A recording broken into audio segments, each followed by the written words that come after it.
السلام علیکم ورحمۃ اللہ وبرکاتہ۔ رب اشرح لی صدری ویسر لی امری واحلل عقدۃ من لسانی یفقہوا قولی۔ بسم اللہ الرحمن الرحیم۔ آج ہم قرآن مجید کا پارہ نمبر 2 کی سورہ بقرہ آیت نمبر 166 اور 167 کے بارے میں کچھ جانیں گے، کچھ پڑھیں گے، کچھ سیکھیں گے۔ قرآن مجید میں آپ لوگ سب سے قرآن مجید کو ایک سائڈ پہ کر کے پہلے دنیا کی بات کرتے ہیں۔ آج ہر انسان چاہتا ہے فیم حاصل کرنا، امیر ہونا چاہنا، اور ایک دوسرے کو دیکھ کر لوگوں کے اندر جو جیلسی آتی ہے، سب سے زیادہ فتنہ جو معاشرے میں ہے آج یہی ہے۔ ہم لوگ جب بھی ایک دوسرے جب سے زیادہ آج کل چلنے والی ویب سائٹ ٹک ٹاک ہے، تو ہم اسی کے بارے میں تھوڑی سی بات کر لیتے ہیں۔ ایک ٹک ٹاکر دوسرے ٹک ٹاکر کو دیکھ کر سب سے پہلے تو یہی حسد کرتا ہے کہ میں بھی اتنا فیمس ہو جاؤں، اتنے لائکس، اتنے ویوز ملیں، اور میری بھی انکم جیسے اس کو مل رہی ہے میں بھی کچھ ایسا کر سکوں۔ ہر بندہ ہی فیمس ہونے کی کوشش کر رہا ہے آج کل، وہ غلط طریقوں سے امیر ہونا چاہ رہا ہے۔ کہ آپ کو نہیں لگتا کہ یہ طریقے غلط ہیں؟ کیا ہم کر رہے ہیں؟ ڈانس، گانا، ناچ رہے ہیں، لوگوں کو اپنے تماشے دکھا رہے ہیں، گھر کے حالات دکھا رہے ہیں، ایسے ہی کر رہے ہیں نا ہم لوگ۔ دوسرے کو دیکھتے ہیں اور اس کے جیسا خود بھی بننے کی کوشش کرتے ہیں، اور اسی طریقے سے ہم لوگ امیر ہونا چاہتے ہیں، پیسے کمانا چاہتے ہیں۔ ایک دوسرے کو دیکھ کر، یعنی کہ ایک دوسرے کی طرف دیکھ کر، ایک دوسرے سے حسرت کر کے ایک دوسرے کے جیسا بننے کی کوشش کر رہے ہیں۔ تو قرآن مجید کی جو ہم آج آیت کے بارے میں پڑھنے لگے ہیں، اس میں بھی اللہ تعالیٰ نے صاف لفظوں میں بتایا ہوا ہے۔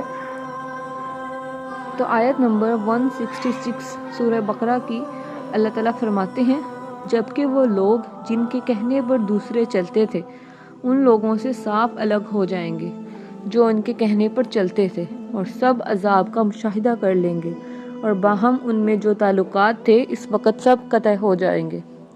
اس میں صاف ہمیں پتہ چل رہا ہے کہ جو لوگ ایک دوسرے کے پیچھے چلتے ہیں، یعنی کہ اگر کوئی آپ کو گائیڈ کر رہا ہے غلط کام کے لیے، ٹک ٹاک بنانے کے لیے سمجھا رہا ہے، ٹک ٹاک ایک مثال ہے، اور بھی بہت سی ایسی مثالیں ہیں، اور بھی بہت سے ایسے پلیٹ فارم ہیں، اور دنیا میں لائیو جو انسان کی زندگی میں بھی بہت سے ایسے کام ہیں کہ آپ دوسروں کے کہنے یا دوسروں کو دیکھ کر غلط کام کرنے کی طرف چلے جاتے ہیں۔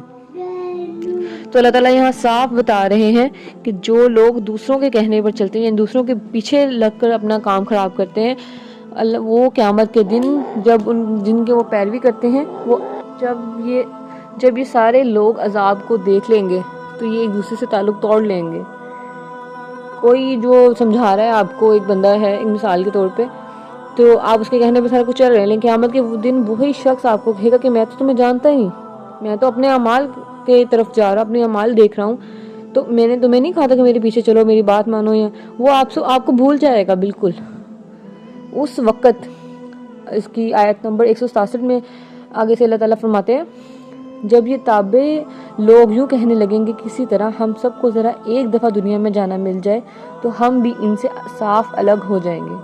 یعنی کہ جب وہ لوگ ان کو بھول جائیں گے تو یہ لوگ بھی آرزو کریں گے کہ کاش ایک دفعہ ایسا ہو جائے کہ ہم دنیا میں دوبارہ چلے جائیں، اور پھر ہم بھی ان سے ایسے بیزار ہو جائیں گے جیسے آج یہ لوگ ہم سے بیزار ہو گئے ہیں۔ آج قیامت کے دن یہ لوگ ہمیں نہیں پہچان رہے، تو کاش ہم دنیا میں چلے جائیں، پھر ہم ان کی طرف دیکھیں گے بھی نہیں۔ لیکن یہ تو صرف ایک حسرت ہوگی، اللہ تعالیٰ ان کے اعمال کو ان کے حسرت بنا کر دکھائیں گے ان پر۔ انسان کی حسرت کبھی پوری تو نہیں ہوگی یہ، لیکن اس وقت انسان حسرت کر رہا ہوگا کس طرح دنیا میں پہنچ جائے۔ تو بعد میں حسرت کرنے کا کیا فائدہ؟ اب بعد میں رونے دھونے سے کچھ نہیں ملتا۔ جو ہاتھوں سے نکل گئی چیز وہ تو دوبارہ نہیں آپ کو ملنے والی۔ آپ کو سوچنا چاہیے کہ آپ کیا کر رہے ہیں، کدھر جا رہے ہیں۔ آپ اپنے اعمال خراب کر رہے ہیں، آپ اپنی آخرت خراب کر رہے ہیں، آپ دنیا کے بدلے آخرت کو برباد کر رہے ہیں۔